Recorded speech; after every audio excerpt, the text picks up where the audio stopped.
الحمد لله رب العالمين والصلاة والسلام على نبينا محمد وعلى آله وأصحابه أجمعين. قال الله تعالى في كلامه المجيد والفرقان الحميد بعد أعوذ بالله من الشيطان الرجيم. يا أيها الذين آمنوا كتب عليكم الصيام كما كتب على الذين من قبلكم لعلكم تتقون. میرے بھائیوں، دوستوں، ملی ساتھیوں، آج کل ہم اور آپ جس مہینے سے گزر رہے ہیں اور رمضان کا مبارک مہینہ ہے، اس مہینے کے روزے کو اللہ تبارک و تعالیٰ نے ہم مسلمانوں کے اوپر فرض قرار دیا ہے. جیسا کہ اس آیت کے اندر اللہ تعالیٰ فرماتا ہے، یا ایھا الذین آمنوا کتب علیکم الصیام کما کتب علی الذین من قبلکم لعلکم تتقون. اے ایمان والو، تم پر روزے رکھنا فرض کیا گیا جس طرح تم سے پہلے لوگوں پر فرض کیا گیا تھا، تاکہ تم تقوی اختیار کرو. اس آیت کے اندر اللہ تبارک و تعالیٰ نے روزے کا مقصد بیان فرمایا ہے کہ ایک مسلمان، ایک مومن روزہ رکھ کر کے متقی اور پرہیزگار ہو جائے. اس لیے ہمیں ضرور اس بات کا خیال کرنا چاہیے اور دیکھنا چاہیے کہ ہم اس مہینے میں دوسرے مہینوں کے مقابلے میں اللہ تعالیٰ سے کتنا قریب ہوئے ہیں. اگر ہمارے اندر تقوی جیسی صفت نہیں پیدا ہو رہی ہے تو اس کا مطلب یہ ہے کہ رمضان کے روزے کا جو اصل مقصد ہے، جو ہدف ہے، اس کو ہم نہیں حاصل کر رہے ہیں. اس لیے ہمیں محاسبہ کرنا چاہیے، اپنے نفس کا جائزہ لینا چاہیے کہ ہم اس مہینے میں، اس مبارک مہینے میں روزہ رکھ کر کے کہاں تک پہنچے ہیں، تقوی کی صفتیں ہمارے اندر آئی ہیں یا نہیں آئی ہیں.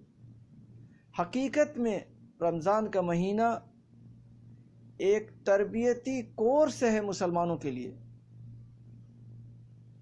ایک ٹریننگ کورس ہے. ایک مہینے کا یہ کورس حاصل کر کے، ایک مہینے کی تربیت لے کر کے ایک مسلمان کیسے 11 مہینے گزارتا ہے. آپ دیکھیں کہ اس مہینے کے اندر روزے دار کس طریقے سے اپنے آپ کو حلال چیزوں سے بچاتا ہے. کھانا، دن کے اندر کھانا پینا، یہ سب چیزیں جو حلال ہیں، لیکن اللہ تبارک و تعالیٰ کا حکم ہے کہ ان سب چیزوں سے دور رہا جائے. تو ایک روزے دار ان تمام چیزوں سے اپنے آپ کو بچاتا ہے.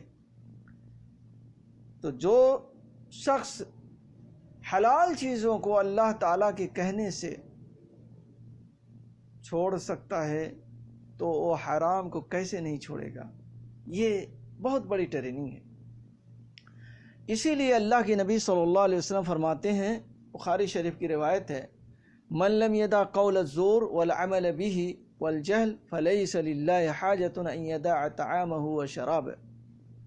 جو آدمی جھوٹ بولنا، اس پر عمل کرنا اور جہالت کو نہ چھوڑے تو پھر اللہ کے لیے حاجت نہیں ہے کہ وہ آدمی اپنا کھانا اور پانی چھوڑے. پھر اسے کھانا پانی چھوڑنے کی کوئی حاجت نہیں ہے، کوئی ضرورت نہیں ہے. اور دوسری جگہ اللہ کے نبی صلی اللہ علیہ وسلم فرماتے ہیں، رب صائم لیس له من صیام الا الجوع. بہت سے روزے دار ایسے ہیں جن کو ان کے روزے سے صرف بھوک اور پیاس ہی ان کو حاصل ہوتی ہے اور کچھ نہیں.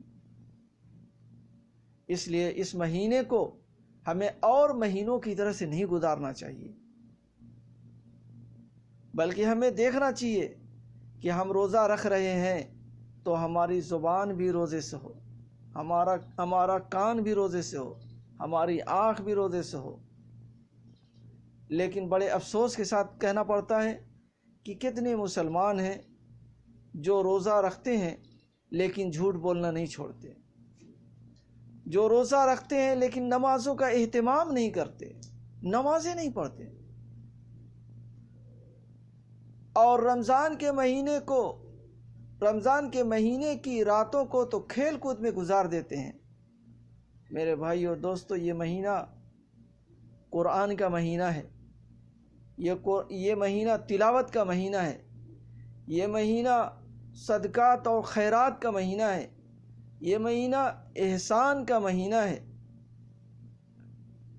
یہ مہینہ عبادتوں کا مہینہ ہے۔ اس لیے ہمیں اپنے اعمال کا جائزہ لینا چاہیے، دیکھنا چاہیے کہ روزے کا ہدف ہم کو حاصل ہو رہا ہے کہ نہیں، روزے کا جو مقصد بتایا گیا ہے اس مقصد کو ہم پا رہے ہیں کہ نہیں، اس پر ہمیں غور کرنا چاہیے۔ اللہ تعالیٰ سے دعا ہے کہ اللہ تعالیٰ ہمیں اور آپ کو، تمام مسلمانوں کو، روزے کا جو مقصد ہے تقوی، اسے پانے کی توفیق عطا فرمائے۔ آمین وآخر دعوانا الحمدللہ رب العالمین، صلی اللہ علی نبینا محمد وعلی آلہ وصحبہ اجمعین۔